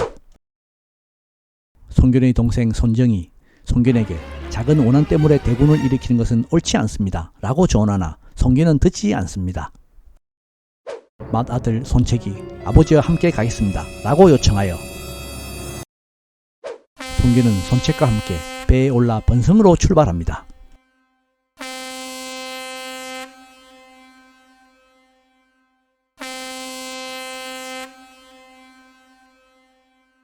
황조는 강변에서 공로수들에게 화살을 마구 쏘게 하나 송견은 군사들에게 움직이지 못하게 합니다. 황조 군사들이 화살이 떨어지자 송견이 배에 꽂힌 10만 개의 화살을 뽑아 강변으로 쏘게 하니 황조는 후퇴하며 번성을 버리고 등성으로 달아납니다. 황조는 장호와 진생을 거느리고 나옵니다. 황조는 장호에게 공격을 명했고 송견은 한당에게 대적하게 합니다. 장호가 불리해지고 진생이 구원하러 나오자 손책은 멀리서 활을 쏘아 진생을 쏘아 죽입니다. 장호도 한당의 칼에 쓰러지자 황조는 유표에게로 도망을 갑니다. 괴량은 유표에게 원소에게 구원 요청을 하고 방어에 힘을 써야 합니다 라고 하지만 채모는 공격을 주장하고 유표는 이를 허락합니다. Yes. 채모는 군사 1만 명을 이끌고 양양성 밖 현산에 진을 칩니다. 정보가 나가서 대적하니 채모는 달아나고 송견의 대군이 공격하니 죽은 시체가 들판에 널리고 채모는 양양성 안으로 도망을 갑니다. 괴월이 채모를 참수하자고 유표에 말하나 유표는 채모의 누이를 새 아내로 얻었기에 벌을 주지 않습니다. 어느 날 갑자기 송견 군대의 숫자 기대가 부러지자 한당이 좋지 않은 징조이니 군사를 물리시지요 라고 간언하지만 송견은 양양성 함락이 거의 다 되었다며 듣지를 않습니다. 괴량은 대장의 별자리 하나가 떨어지는 것을 보았다며 이 별자리는 송견에 해당한다고 유표에 말하고 유표에게 원소에 구원병 요청 편지를 쓰게 합니다. 괴량은 여공에게 500명으로 현산으로 달아나서 송견이 추격해 오면 매복병으로 화살과 돌을 퍼부으라고 명령합니다. 괴량의 예상대로 송견은 말 30여기만 이끌고 추격하다가 산 위에서 떨어지는 돌과 화살을 온몸에 맞고 현산에서 37세로 죽습니다. 또 양양성에서 황조, 괴월, 채모가 군사를 이끌고 쏟아져 나오자 송견의 군사는 크게 어지러워집니다. 그러나 황계가 수군을 이끌고 달려오다 황조를 보고는 이한만에 사로잡고 정보도 여공을 몇 한 만에 창으로 죽입니다. 양쪽 군사들은 물러났으며 손책은 한수로 돌아갔어야 송견이 죽었고 시신이 유표 군사들에게 들려 성으로 들어간 것을 알고는 대성통곡합니다. 황계가 손책에게 황조와 주공의 시신의 교환을 요청합시다 고 제안하자 굴리 황계가 유표와 친분이 있으니 다녀오겠습니다 라고 말하고는 양양성으로 향합니다. 유표는 황계에게 송견의 시신과 황조의 교환을 허락하려는데 괴량이 강동의 송견군사들을 전멸시킬 계략이 있다며 먼저 황계를 참수하자고 주장합니다.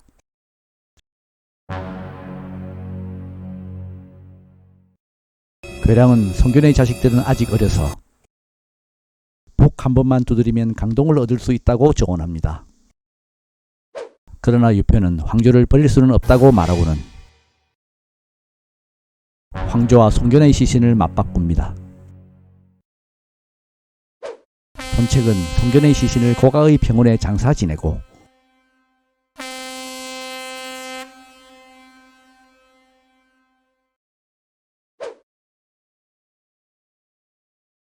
강도에 정착해 겸손히 남을 대접하니 사방의 호걸들이 모여듭니다.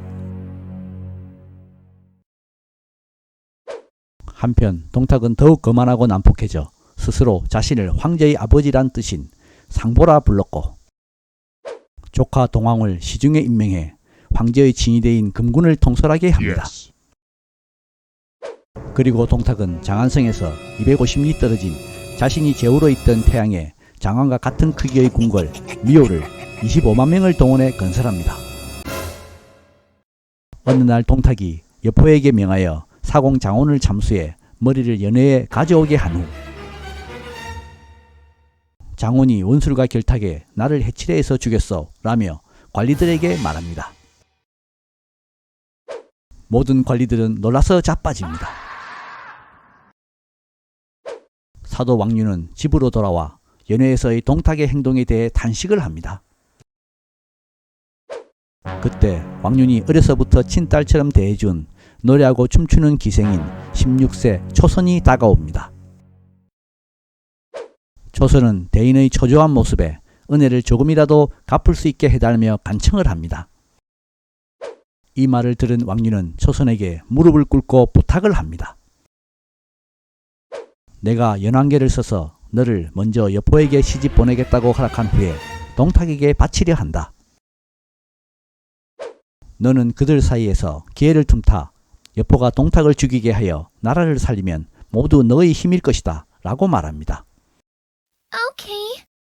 참고로 연안계란 고리로 연결하는 꾀를 의미합니다.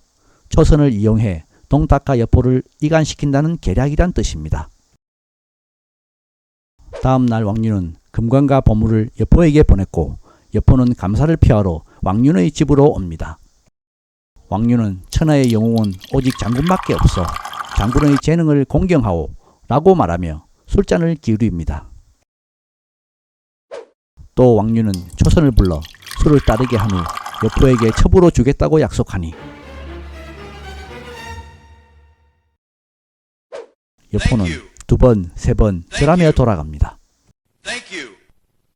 며칠 후 왕륜은 동탁을 집으로 초청해 연회를 베풉니다. 왕륜은 동탁에게 태사의 훌륭한 덕은 높고 위대하십니다. 고 칭찬한 후 초선을 불러 술을 따르게 합니다. 그리고 왕륜은 여포에게 했던 말과 똑같이 동탁에게 초선을 첩으로 주겠다고 말합니다.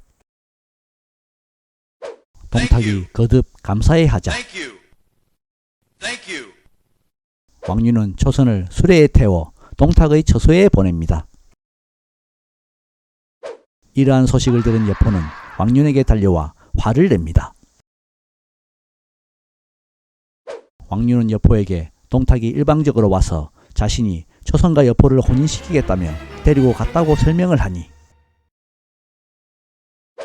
여포는 왕륜에게 사과를 하고 돌아갑니다. 여포는 다음날 동탁으로부터 혼인 관련 아무런 말이 없자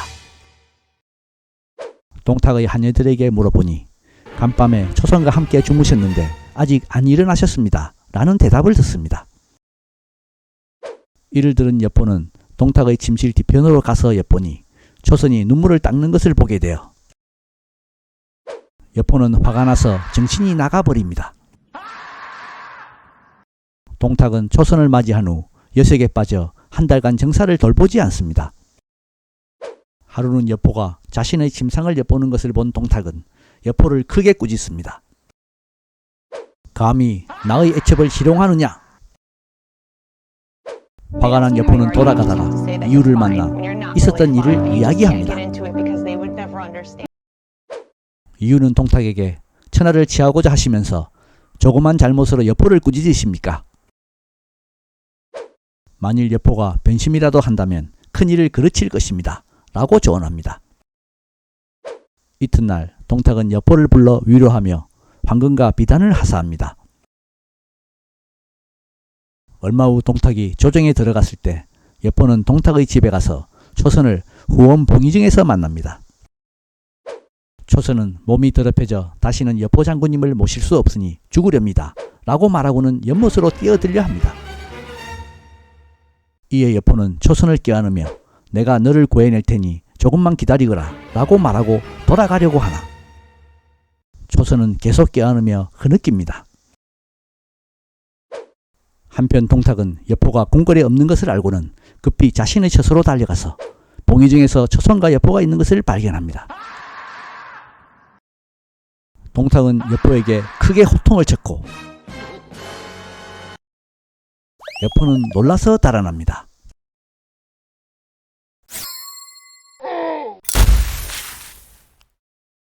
동탁은 이유에게 내 애첩을 희롱했으니 맹세코 그놈을 죽이리라 고 말하자 이유는 실수하시는 겁니다. 옛날 초나라 장왕은 전령의 모임 때 애첩을 희롱한 장웅의 잘못을 묻지 않았기에 후에 위태로울 때 장웅이 죽을 힘으로 구원했습니다. 참고로 이것은 전령지회라는 고사성어입니다. 초선은 한낱 여자지만 여포는 신봉 맹장입니다. 이번에 초선을 여포에게 하사하시면 여포는 죽음으로 보답할 것입니다. 라고 간청합니다. 이를 들은 동탁이 초선에게 자초지종을 묻자 초선은 여포가 갑자기 와서 피하려고 연못으로 뛰어들렸는데 이놈이 끌어안고 말았어요 라며 대답합니다. 동탁은 초선에게 너를 여포에게 주려고 한다 고 말하자 초선은 울면서 벽에 걸린 칼로 목을 베려 하자 동탁은 칼을 빼앗고 껴안습니다. 다음 날 이유가 동탁에게 초선을 여포에게 보내라고 다시 다그치자 동탁은 이유에게 나의 여자를 여포에게 주는 것은 맞지 않다 고 말하고는 여포에게 가서 죄를 묻지 않을 테니 위로해 주라고 말합니다. 동탁은 그날로 초선을 데리고 미호성으로 돌아갑니다. 왕윤은 여포에게 영웅인 장군께서 이런 모욕을 당해야 한다니 애석할 따름이요 라며 여포의 화를 돋웁니다. 이에 여포는 대장부가 살면서 답답하게 남의 밑에서 오래 지낼 수는 없지요. 내 이 늙은 도적을 죽여 지옥을 씻겠소 라고 소리칩니다. 왕윤은 여포에게 장군이 한나라 왕실을 지탱해 준다면 충신으로 역사에 남을 것이나 동탁을 돕는다면 반역의 신하로 역사에 기록되며 손가락질 받을 것이요 라고 말합니다. 여포가 가고 나서 왕윤은 즉시 복야 사손서와 사례교의 황환을 불러 언론합니다. 사손서가 천자께 말씀드려 사람을 동탁에게 보내 언론할 정사가 있다고 하며 동탁을 불러들이고 여포에게 군사를 매복시키게 한 후 동탁을 죽이는 것이 어떻겠소 라고 제안합니다. 그리고 사손서는 보낼 사람으로는 여포와 같은 군 출신인 기도위 이숙이 관직을 올려주지 않아 동탁의 원한을 품고 있다며 이숙을 추천합니다. 왕윤은 여포와 이숙을 초대했고 여포는 이숙에게 지난날에는 공이 나에게 정원을 죽이고 동탁에게 가라고 말했었지만 지금 동탁은 죄가 너무 많아 모두 원망하고 있어 제거해야겠소 라고 말하니 이숙도 동의합니다. 다음날 이숙은 미호로 가서 동탁에게 천자의 조서를 전달하며 천자께서 태사께 제위를 넘겨주시는 문제를 의논하자는 조서입니다 라고 말하니 동탁은 기뻐하며 즉시 신복, 이각, 곽사, 장제, 번조에게 미호성을 방비하게 하고 장안으로 들어갈 준비를 시킵니다. 초선에게는 내가 천자가 되면 너를 귀비로 삼을 것이다 라고 말합니다. 동탁의 수레가 장안에 도착하자 백관이 모두 나와 영접했는데 이유만이 병으로 나오지 못합니다. 동탁이 성으로 들어오자 여포가 축하를 합니다. 다음날 동탁이 황제를 아련하려 궁전에 도착하자 왕윤이 역적이 여기 왔다 고 크게 소리치자 숨어있던 여포와 병사들이 나와 동탁을 참살합니다. 모든 사람들이 만세를 부릅니다. 이유도 잡혀와서 참수되었고 동탁의 시신은 비대에 불을 붙여 등불로 삼으니 기름이 흘러내립니다. 왕윤은 여포에게 명해 황보숙, 이숙과 함께 미호로 가서 동탁의 친족들을 모조리 죽이게 합니다. 이각, 곽사, 장제, 번조는 여포가 온다는 소식을 듣고 즉시 동탁의 사위 우보가 있던 서면으로 달아납니다. 여포는 미호에 도착하자마자 먼저 초선을 찾았고 동탁의 아우 동민과 조카 동황을 참수합니다. 왕윤은 군사와 백관들을 크게 대접해 위로하며 연회를 베풉니다. 시중 채홍이 동탁의 시체 앞에서 통곡하자 왕윤이 꾸짖습니다. 채홍은 동탁을 두둔하지는 않으나 저를 중용해 준 것이 고마워 저도 모르게 울었습니다. 다만 쓰고 있는 한나라의 역사를 완성하게 해주신다면 행운일 겁니다. 라고 간청합니다. 태부마일제는 왕윤에게 채홍은 걸출한 인재이니 한나라의 역사를 계속 쓰게 하면 성대한 일이 될 것입니다. 그리고 채홍은 효행으로도 알려져 있는데 갑자기 죽인다면 무사람의 기대를 잃을까 두렵습니다. 라고 말하지만 왕윤은 옛날 한무제가 사마천을 죽이지 않아 사기를 짓도록 해서 결국은 비열하고 공격하는 글을 남겼어 라며 거부합니다. 마일제는 관원들에게 은밀히 착한 사람은 나라의 기강이요 역사를 기록하는 것은 국가의 예법인데 이를 폐기하는 것을 보니 왕윤은 후손을 두지 못할 것이요 라며 말합니다. 결국 왕윤은 채홍을 죽입니다. 서민으로 도망갔던 이각, 곽사, 장제, 번저, 우보는 10만 명의 무리를 모아 동탁의 원수를 갚자며 장안으로 쳐들어갑니다. 여포는 이숙과 함께 맞서러 나갑니다. 이숙이 우보의 군사에게 대패를 당해 여포에게로 오자 여포는 크게 성을 내며 너는 어찌하여 나의 예리한 기세를 꺾었느냐며 이숙을 참수합니다. 우보가 여포를 공격했으나 상대가 되지 않자 우보는 신복, 호절가와 함께 황금과 진주를 수습해 군영을 버리고 도망쳐 버립니다. 그러나 강을 건너려 할 때 호절가는 황금과 진주가 탐이 나서 우보를 죽이고 우보의 머리를 여포에게 바치지만 여포는 호절가를 어리없다며 죽여버립니다. 이각은 여포의 군대를 만나나 당해낼 수 없자 도망을 가서 장군들과 언론을 합니다. 이각은 여포는 머리가 나빠 내가 산골짜기 입구로 유인할 테니 곽사 장군은 옛날 한나라의 팽월이 초나라의 후방을 습격하며 교란시켜 유방을 도왔던 팽월의 팽월요초 전법처럼 징이 울리면 군사를 전진시키고 북이 울리면 군사를 거두시오 라고 말합니다. 그리고 장제와 번조 장군은 장안으로 쳐들어가시오 라고 지시합니다. 여포가 산 아래에 당도하자 이각은 싸움을 걸었고 여포가 달려들자 이각은 산 위로 달아납니다. 이때 산 위에서 화살과 돌이 떨어지자 여포는 추격할 수가 없습니다. 이때 곽사가 뒤에서 쳐들어온다는 소식에 여포가 되돌아가나 곽사는 이미 물러납니다. 계속 공격하다가 후퇴하기를 몇 번 하니 여포는 화가 치밉니다.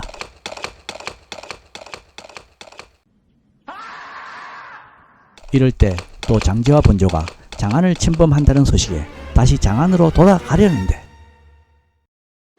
뒤에서 이각 곽사가 쳐들어옵니다. 또 여포의 군사들은 여포가 흉폭해지자 항복을 많이 합니다. 동탁의 잔당인 이몽과 왕방이 성 안에서 문을 열자 적군들이 들이닥칩니다. 여포는 급히 왕륜에게 빨리 피하시지요 라고 하니 왕륜은 나라가 위급할 때 구차하게 살지 않겠소 라며 성 안에 남습니다. 여포는 할 수 없이 기병 100여 명만 이끌고 원술에게로 달아납니다. 이각과 곽사는 관리들을 마구잡이로 죽였고 황제에게 왕륜을 내어주면 군사를 물리겠다고 요청합니다. 왕륜은 자청에서 뛰어나왔고 이각과 곽사는 왕륜을 죽입니다. 얼마 후 이각과 곽사는 여기까지 왔으니 천자를 죽이고 큰일을 도모하자 며 궁으로 쳐들어갑니다.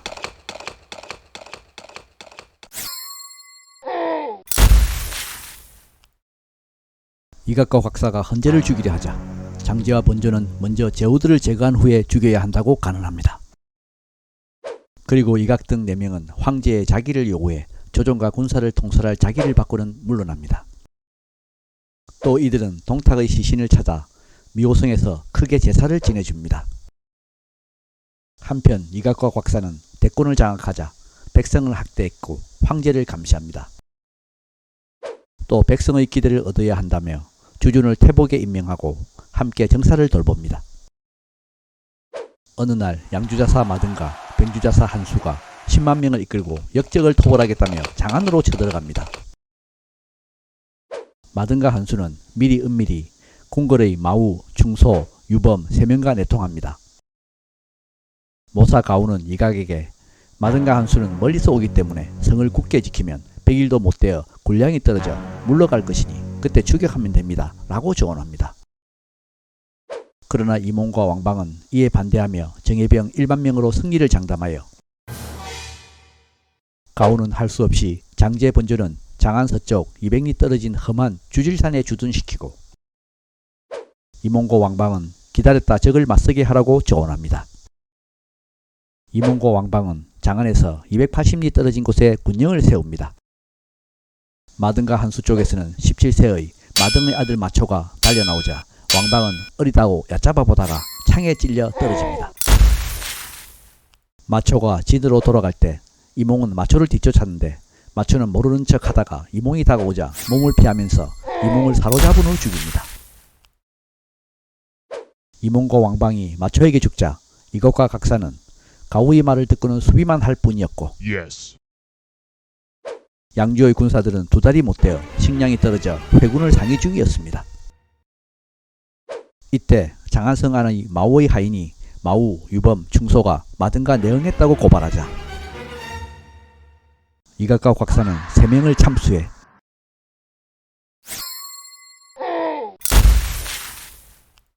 성문에 머리를 걸어 사람들에게 보입니다.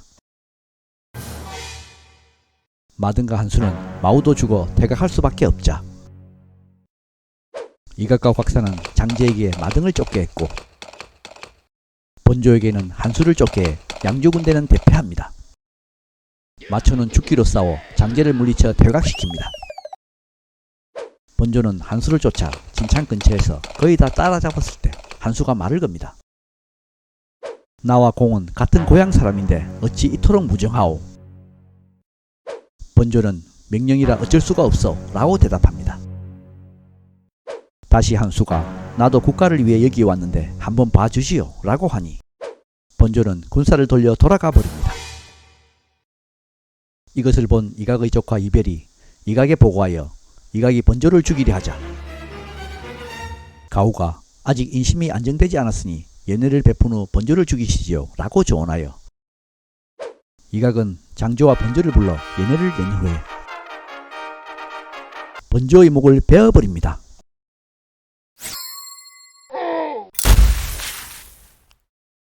장제는 스스로 군사를 이끌고 홍농函谷관으로 돌아가서 주둔합니다. 이각과 곽사가 양조의 군사를 패배시키자 제후들은 감히 도발을 못합니다. 가후가 백성을 위로하고 현자와 호걸들과 친분을 맺으라 권하자 조정에는 약간의 생기가 돕니다. Yes. 갑자기 청주의 황건적 수십만이 일어나 양민을 약탈합니다.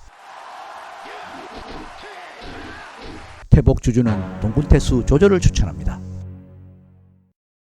이각이 조조에게 제북산 포신과 함께 황건적 공격 명령을 내리자 조조와 포신은 수장에서 적을 공격했으나 포신은 죽습니다.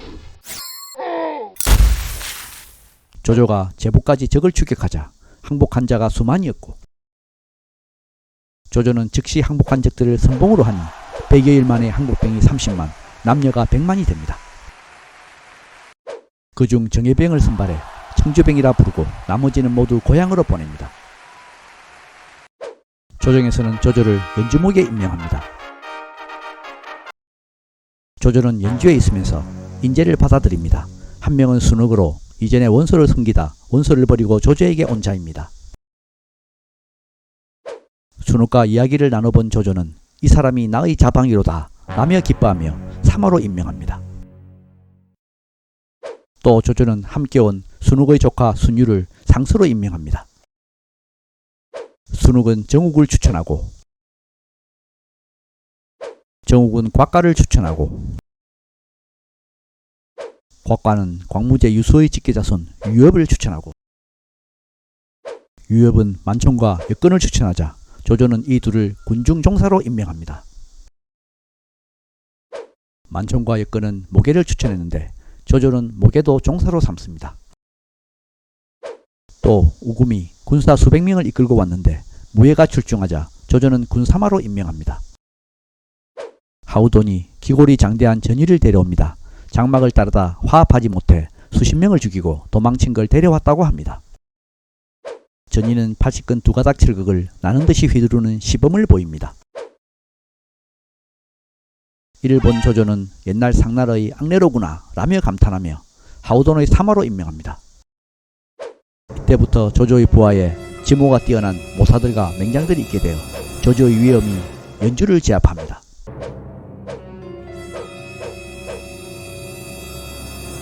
조조는 태산태수 응소를 낙양국으로 보내 부친 조승을 모셔오게 합니다. Yes. 조승은 진류에서 피난하여 낙야에서 응가하고 있었는데 조조의 아우 조덕 및 일가 노소 40여 명과 하인 100여 명, 수레 100여량이 연주로 향합니다. 중도에 서주를 지나는데 태수 도겸은 온화하고 순박했습니다. 도겸은 조조 부친을 영접했고 극진히 대접합니다. 조승이 떠날 때에도 도위 장계를 보내 병사 500명으로 호송합니다. 조승이 화, 비 사이에 이르렀을 때 갑자기 큰 비가 내려 사찰에 묵게 됩니다.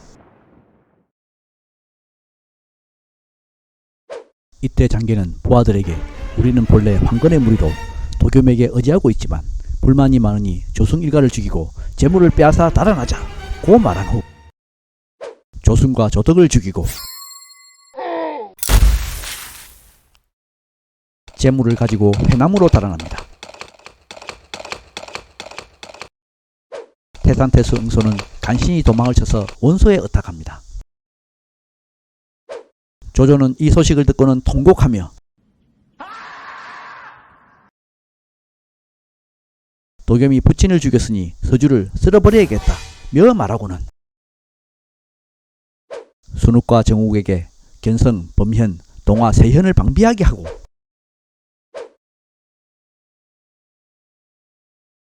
나머지는 모두 서주로 달립니다. 조조는 서주 성안의 백성을 모조리 죽이라고 명령합니다. 무광태수 변양이 5,000명으로 도겸을 구원하려고 옵니다. 조조는 노하며 하우돈에게 변양을 죽이라고 명령합니다. 진궁은 동군의 종사로 도겸과도 친했는데 조조가 백성들을 죽인다는 소식에 달려옵니다. 진궁은 조조에게 도겸은 인인군자입니다.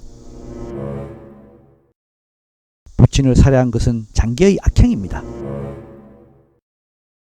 그리고 백성들은 죄가 없습니다. 심사숙고바랍니다. 고 말하나. 조조는 내 일가족이 죽었으니 원한을 풀어야겠소 라며 거부합니다. 도겸은 조표와 함께 조조가 있는 곳으로 나갑니다. 거기에는 원수를 갚아 원한을 싣겠다는 뜻인 보구설한이 적힌 백기가 세워져 있었습니다.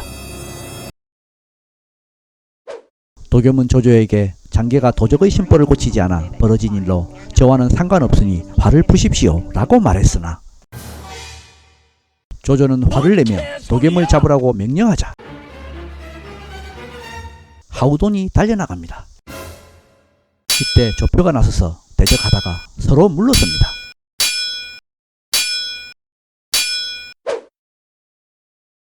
도겸이 걱정하고 있는데 미축이 도겸에게 수비만 하시고 나가서 대적은 하지 마십시오. 제가 계책을 내어 조조가 죽어도 묻을 땅이 없도록 하겠습니다. 라고 말합니다. 이것으로 마치겠습니다. 시청 감사합니다. 11회 20회 몰아보기로 찾아뵙겠습니다. 구독, 좋아요, 알람 설정 부탁드립니다.